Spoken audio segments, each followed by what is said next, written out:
Scientists have been studying pet grief for decades, and what they've discovered explains everything. Peer-reviewed research confirms when your dog dies, the grief you feel isn't just emotional, it's biological. Studies show that pet owners experience loss at the same level as when a human loved one dies. But here's what shocked researchers. 30% of pet owners experience severe grief, with real emotional and physical consequences. Why? The answer is in your brain chemistry. When you pet your dog, your cortisol levels, stress hormone, go down, while oxytocin, dopamine, and beta endorphins rise.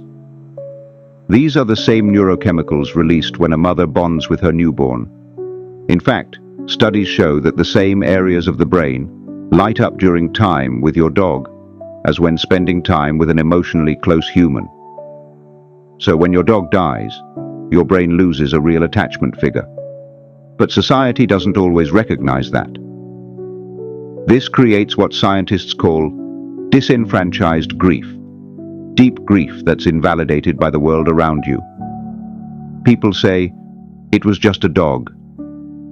But your brain doesn't agree. It recorded every walk, every cuddle, every silent understanding as family.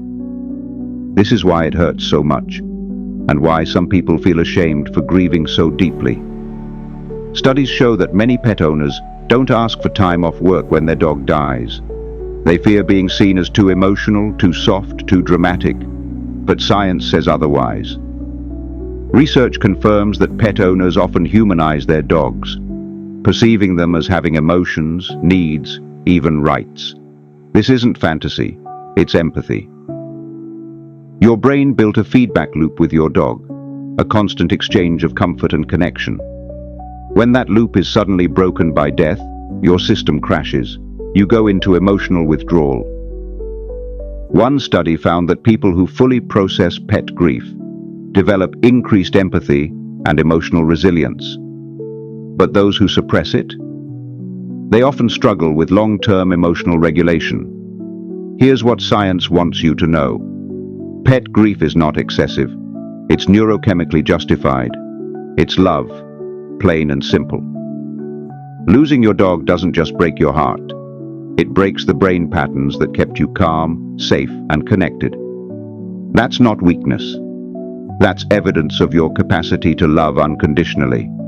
Because your dog rewired your brain to feel joy, safety, and connection. And when they left, that entire system collapsed. So if you're still grieving, even months or years later, it's not because you're stuck. It's because your soul remembers what it was like to be loved without condition. And that kind of love never leaves quietly.